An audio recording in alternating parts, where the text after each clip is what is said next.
Hi hello students, ಮತ್ತೊಂದು ವಿಡಿಯೋಗೆ ನಿಮ್ಮೆಲ್ಲರಿಗೂ ಕೂಡ ಸ್ವಾಗತ ಸುಸ್ವಾಗತ.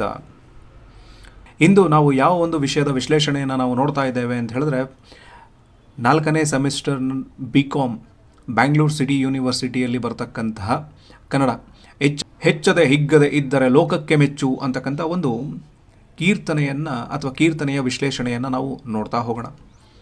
ಈ ಒಂದು ಕೀರ್ತನೆಯನ್ನು ರಚಿಸಿರ್ತಕ್ಕಂಥವ್ರು ಯಾರು ಅಂತ ಹೇಳಿದ್ರೆ ಪುರಂದರದಾಸರು. ಪುರಂದರದಾಸರನ್ನು ನಾವು ಕರ್ನಾಟಕ ಸಂಗೀತದ ಪಿತಾಮಹ ಅಂತ ಹೇಳಿ ಕರಿತೀವಿ. ಹಾಗೆ ಕೀರ್ತನಾ ಸಾಹಿತ್ಯದಲ್ಲಿ ಅಥವಾ ದಾಸ ಸಾಹಿತ್ಯದಲ್ಲಿ ಅತಿ ಮುಖ್ಯವಾಗಿ ಗುರುತಿಸ್ಕೊಳ್ತಕ್ಕಂತಹ ಒಬ್ಬ ದಾಸಶ್ರೇಷ್ಠ. ಅವರು ಬರೆದಿರತಕ್ಕಂತಹ ಒಂದು ಕೀರ್ತನೆ. ಈ ಕೀರ್ತನೆಗಳೆಲ್ಲವೂ ಕೂಡ ಏನು ಹೇಳ್ತವೆ, ಅದರ ಒಟ್ಟು ಟೋಟಲ್ ಥೀಮ್ ಏನಪ್ಪ ಅಂತ ಹೇಳಿದ್ರೆ ಸಮಾಜದ ಬದಲಾವಣೆ. ಏನು ಸಮಾಜದ ಬದಲಾವಣೆ? ನಿಂತಿರ್ತಕ್ಕಂತಹ ನೀರು ಹೇಗೆ ಕೊಳಕಾಗುತ್ತೋ ಹಾಗೆ ಸಮಾಜ ನಿಂತಿದ್ರೆ ಕೊಳಕಾಗ್ಬಿಡ್ತದೆ. ಸೊ ಆ ಕೊಳಕನ್ನು ತೆಗಿತಕ್ಕಂಥದ್ದು ಅಥವಾ ಅದರೊಳಗಡೆ ಇರ್ತಕ್ಕಂಥ ಅನ್ವಾಂಟೆಡ್ ಥಿಂಗ್ಸ್ ಅಂತ ಏನಿರುತ್ತಲ್ಲ ಅದೆಲ್ಲವನ್ನು ತೆಗೆದಾಕ್ಬಿಟ್ಟು ಆ ಸಮಾಜವನ್ನು ಒಳ್ಳೆಯ ದಾರಿಗೆ ತೆಗೆದುಕೊಂಡು ಹೋಗಬೇಕು ಅಂತಕ್ಕಂಥ ದಾರಿಯನ್ನು ತೋರ್ಸೋಕ್ಕೆ ಹೇಳ್ತಕ್ಕಂಥ ನೀತಿಗಳಾಗಲಿ ಹಿತವಚನಗಳಾಗಲಿ ಅವೆಲ್ಲವನ್ನು ಒಳಗೊಂಡಿರ್ತಕ್ಕಂಥದ್ದು ಕೀರ್ತನೆಗಳಾಗಿರ್ತವೆ. ಸೊ ಹಾಗೆ ಈ ಒಂದು ಕೀರ್ತನೆ, ಹೆಚ್ಚದೆ ಹಿಗ್ಗದೆ ಇದ್ದರೆ ಲೋಕಕ್ಕೆ ಮೆಚ್ಚು.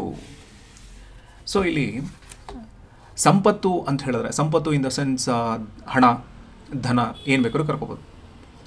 ಈ ಸಂಪತ್ತು ಅಂತಕ್ಕಂಥದ್ದು ಯಾವತ್ತೂ ಕೂಡ ಶಾಶ್ವತವಾಗಿರೋದಿಲ್ಲ. ಆಮೇಲೆ ಅಧಿಕಾರ ಅನ್ನೋದು ಕೂಡ ಶಾಶ್ವತವಾಗಿರೋದಿಲ್ಲ. ಇವೆಲ್ಲವೂ ಇದೆ ಅಂಥೇಳಿ ನಮ್ಮ ಬುದ್ಧಿ ಬಲವೂ ಕೂಡ ತುಂಬ ಚೆನ್ನಾಗಿದೆ ಅಂಥೇಳಿ ನಾವೇನಾದರೂ ಇಗ್ಗಿ ತುಂಬ ಹೈಪರ್ ಆಗಿ ಆಟ ಆಡ್ತಾ ಇದ್ದೀವಿ ಅಂತ ಹೇಳಿದ್ರೆ ಅವು ಯಾವತ್ತೋ ಒಂದು ದಿನ ನಮ್ಮನ್ನು ಬಿಟ್ಟು ಹೋಗ್ತವೆ. ಅವಿದ್ದಾವೆ ನಮ್ಮ ಹತ್ರ ಅಂತ ಹೇಳಿದಾಗ ನಾವು ಕೆಲವೊಂದಷ್ಟು ಜನರ ಮೇಲೆ ನಮ್ಮ ಪರಿಣಾಮಗಳನ್ನು ನಾವು ಬೀರ್ತಾ ಹೋಗ್ತಿದ್ದೀವಿ ಅಂತ ಹೇಳಿದ್ರೆ ಮುಂದೆ ನಾವು ಬೇರೆ ರೀತಿಯಾಗಿರ್ತಕ್ಕಂತಹ ಪರಿಣಾಮಗಳನ್ನು ಅನುಭವಿಸ್ಬೇಕಾಗತ್ತೆ. ಯಾವುದೂ ಕೂಡ ಶಾಶ್ವತವಲ್ಲ.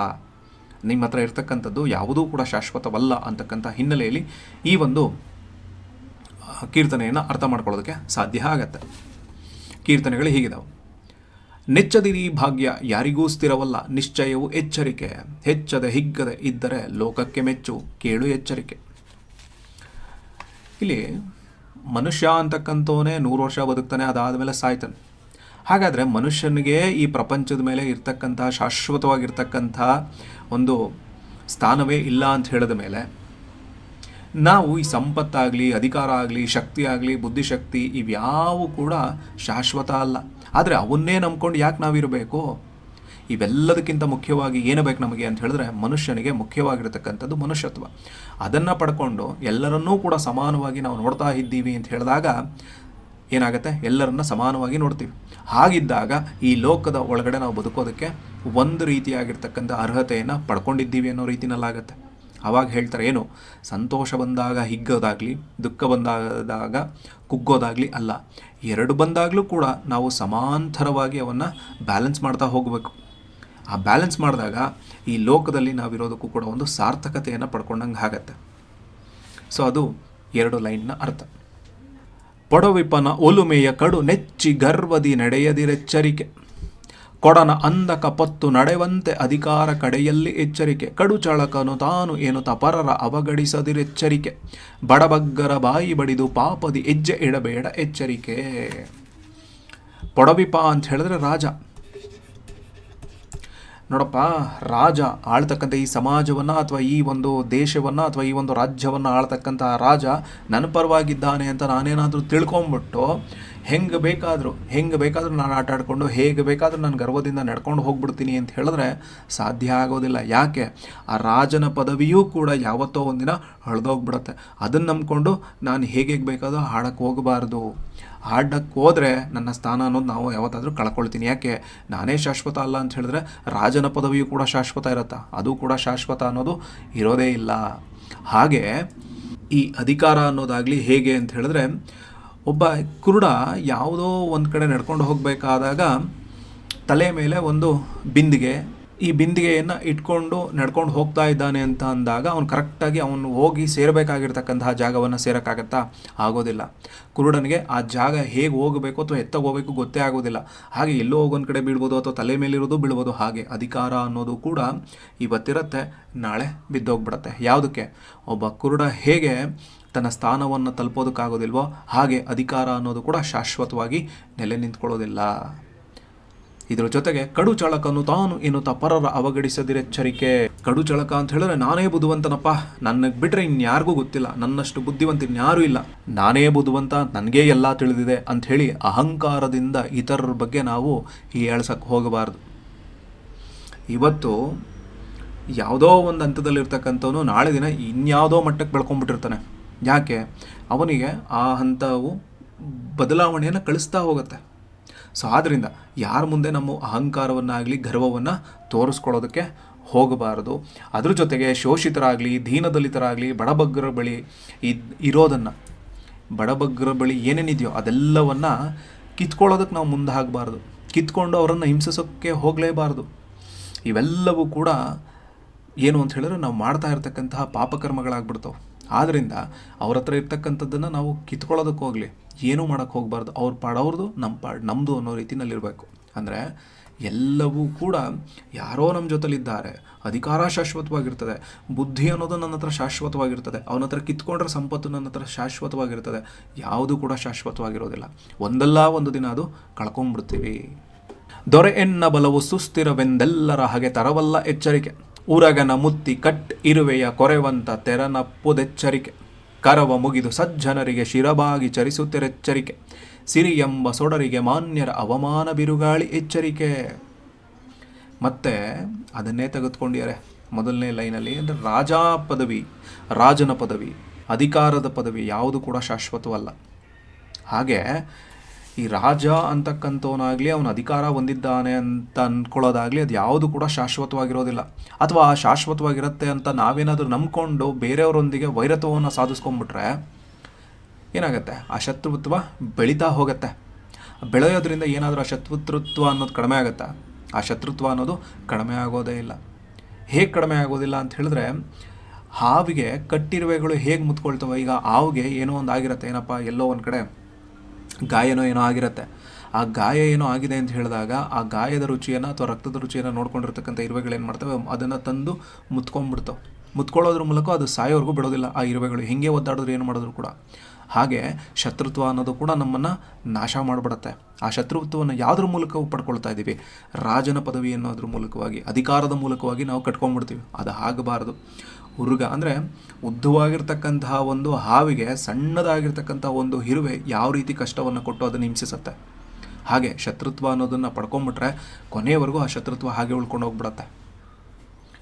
ಕರವ ಮುಗಿದು ಸಜ್ಜನರಿಗೆ ಶಿರಭಾಗಿ ಚರಿಸುತ್ತೆ ಎಚ್ಚರಿಕೆ. ಅದ್ರ ಜೊತೆಗೆ ಇನ್ನೊಂದೇನು ಹೇಳ್ಬೋದು?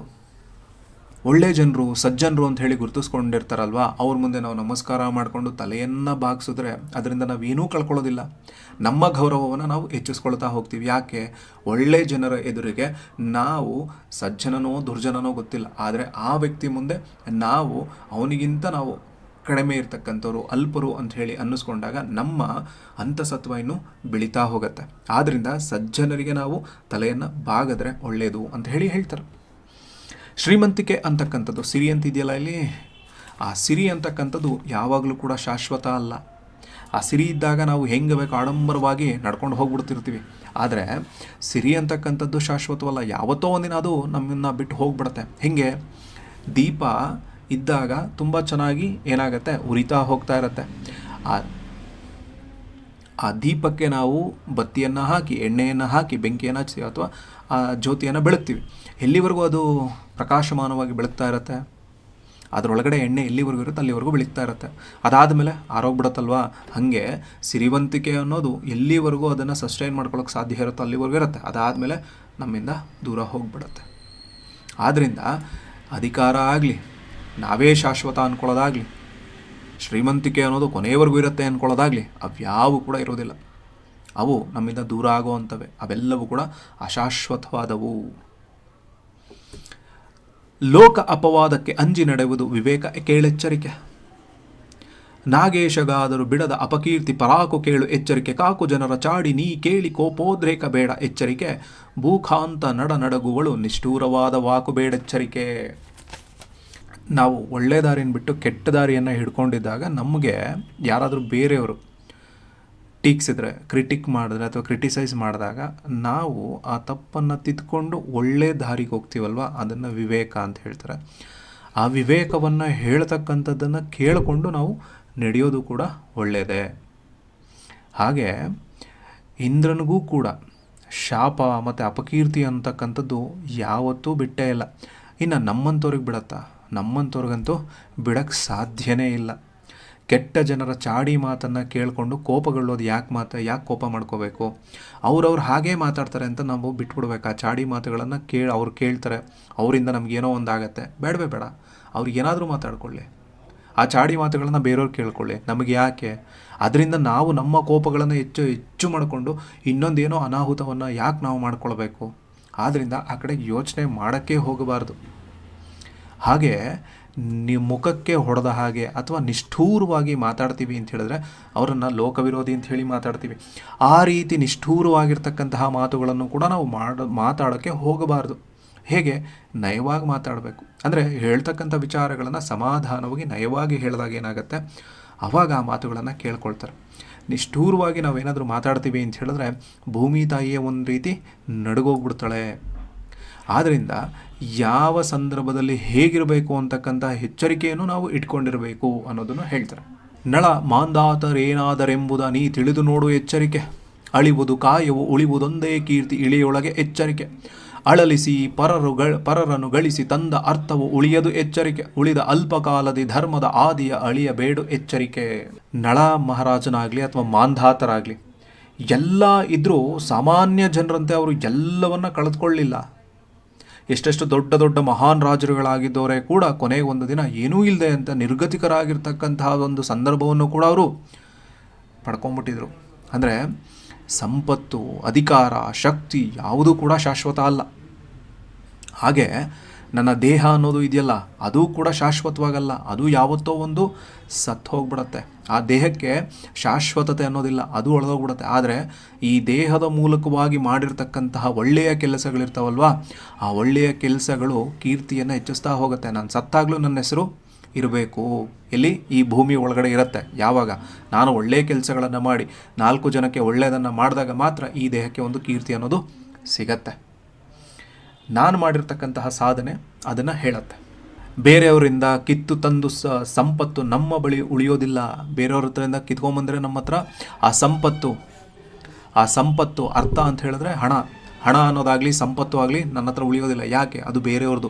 ನಾನು ಕಷ್ಟಪಟ್ಟು ದುಡಿದು ಇಟ್ಕೊಂಡ್ರೆ ಅದು ನನ್ನ ಹತ್ರ ಉಳಿತದೆ ಹೊರತು ಬೇರೆಯವರಿಂದ ತಂದದ್ದು ಉಳಿಯೋದೇ ಇಲ್ಲ. ಹಾಗೆ ನಮ್ಮ ಜೀವನವನ್ನು ಧರ್ಮದ ಆದಿಯಲ್ಲಿ ನೀತಿ, ನಿಯಮ, ನೈತಿಕತೆ ಇವೆಲ್ಲವನ್ನು ಹೇಳ್ತೀವಲ್ವ. ನಾವು ಎಷ್ಟು ವರ್ಷ ಬದುಕ್ತೀವೋ, ಅಲ್ಪ ಕಾಲ ಬದುಕ್ತೀವೋ ಅಥವಾ ದೀರ್ಘವಾಗಿ ಬದುಕ್ತೀವೋ ಗೊತ್ತಿಲ್ಲ, ಬದುಕಿರೋವರೆಗೂ ಕೂಡ ನಾವು ಧರ್ಮದ ಆದಿಯನ್ನು ಬಿಟ್ಟು ಹೋಗಬಾರ್ದು. ಎಂತೆಂಥವ್ರಿಗೆ ಎಂತೆಂಥದ್ದೋ ಆಗೋಗ್ತಾ ಇದೆ. ಯಾರಿಂದ ಏನೋ ನಾವು ತೆಗೆದುಕೊಂಬಂದ್ವಿ ಅಂದರೂ ಕೂಡ ಅದು ಶಾಶ್ವತವಾಗಿ ನಮ್ಮ ಹತ್ರ ಉಳಿಯೋದಿಲ್ಲ. ಕೊನೆಯದಾಗಿ ನಮ್ಮ ಹತ್ರ ಉಳಿಯೋದೇನು? ಧರ್ಮದ ಮೂಲಕವಾಗಿ ನಮ್ಮ ಜೀವನವನ್ನು ಸಾಗಿಸೋದ್ರ ಮೂಲಕವಾಗಿ ನಾವು 4 ಜನರಿಗೆ ಉಪಯೋಗವನ್ನು ಆಗೋ ರೀತಿಯಲ್ಲಿ ಬದುಕುತ್ತೀವಲ್ವ, ಅದೇ ನಮಗೆ ಕೊನೆಯದಾಗಿ ಉಳಿಯುವಂಥದ್ದು. Last para. ಪರಸತಿ ಪರಧನ ಅಪಹರಿಸಲು ಸಿರಿ ಮೊಗದಿರುವ ಎಚ್ಚರಿಕೆ, ನೆರೆಚಿದ್ರ ಕುಂಭದ ನೀರಿನಂತಾಯುಷ್ಯ ಸರಿಯುತ್ತಿರುವುದು ಎಚ್ಚರಿಕೆ, ಬರುವ ಹಾನಿ ವೃದ್ಧಿ ತನ್ನ ಕಾಲವ ಮೀರಲರಿಯದು ಎಚ್ಚರಿಕೆ, ವರದ ಪುರಂದರ ವಿಠಲನ ಚರಣವ ಮರೆಯದಿರು ಎಚ್ಚರಿಕೆ. ಈ ಒಂದು ಪ್ಯಾರ ಏನು ಹೇಳುತ್ತೆ ಅಂತ ಹೇಳಿದ್ರೆ, ಇನ್ನೊಬ್ಬರ ಹೆಂಡತಿ ಅಥವಾ ಇನ್ನೊಂದು ಹೆಂಗಸು ಅಥವಾ ಬೇರೆಯವರ ಸಂಪತ್ತು ಅದು ಯಾವುದನ್ನು ಕೂಡ ನಾವು ಬಯಸಕ್ಕೆ ಹೋಗಲೇಬಾರದು. ಬಯಸ್ತೀವಿ ಅಂತ ಹೇಳಿದ್ರೆ ನಮ್ಮ ಹತ್ರ ಇರತಕ್ಕಂತಹ ಲಕ್ಷ್ಮಿ ನಮ್ಮನ್ನು ನೋಡದೆ ಹೊರಟೋಗ್ಬಿಡ್ತಾಳೆ. ನಮ್ಮ ಕಡೆ ಮುಖವನ್ನು ತಿರುಗಿಸ್ಕೊಂಡು ಆ ಕಡೆಗಳು ಹೊರಟೋಗ್ತಾಳೆ. ಅಂದರೆ ಲಕ್ಷ್ಮಿಯನ್ನು ನಾವು ಸಿರಿವಂತಿಕೆಯ ಅಧಿಪತಿ ಅಂತ ಹೇಳಿ ಹೆಂಗೆ ಕರಿತೀವೋ ಅವಳು ನಮ್ಮಿಂದನೇ ಹೊರಟೋಗ್ಬಿಡ್ತಾಳಂತೆ. ಸೊ ಆದರೆ ಅದೇ ರೀತಿ ಒಡೆದೋಗಿರ್ತಕ್ಕಂತಹ ಮಡಿಕೆಯಲ್ಲಿ ನೀರು ಕೊನೆಯವರೆಗೂ ಹೆಂಗೆ ಇರೋದಕ್ಕಾಗೋದೇ ಇಲ್ವೋ ಹಾಗೆ ನಮ್ಮ ಆಯುಷ್ಯ ಅಂತಕ್ಕಂಥದ್ದು ಕೂಡ ಕೊನೆಯವರೆಗೂ ಇರೋದಿಲ್ಲ. ಆ ಮಡಿಕೆ ಒಳಗಡೆ ಎಷ್ಟು ಹೋಲ್ಗಳಿರ್ತವೋ ಅಷ್ಟು ಕಡೆಯಿಂದ ನೀರು ಹೊರಟೋಗ್ಬಿಡುತ್ತೆ. ಶಾಶ್ವತವಾಗಿ ನೀರಲ್ಲಿ ಉಳಿಯೋದೇ ಇಲ್ಲ. ಹಾಗೆ ನಮ್ಮ ಬದುಕು, ನಮ್ಮ ಆಯಸ್ಸು ಅಂತಕ್ಕಂಥದ್ದು ಜೀವನ ಪೂರ್ತಿ ಆಯಸ್ಸನ್ನು ಕಡಿಮೆ ಮಾಡ್ಕೊಂಡು ಬರ್ತಾನೆ ಇರ್ತೀವಿ. ಆ ಮಾಡ್ಕೊಂಡು ಬರೋದ್ರ ನಡುವೆ ನಾವು ಒಳ್ಳೆಯದನ್ನು ಏನಾದರೂ ಮಾಡಿರಬೇಕು. ಹೀಗೆ ಇದೇ ಆಯಸ್ಸಿನ ನಡುವೆ ನಮ್ಮ ಜೀವನ ಸಾಗ್ತಾ ಇರತಕ್ಕಂತಹ ಸಂದರ್ಭದಲ್ಲೇ ನಮಗೆ ಹಲವಾರು ಅಡೆತಡೆಗಳು ಬರ್ತವೆ.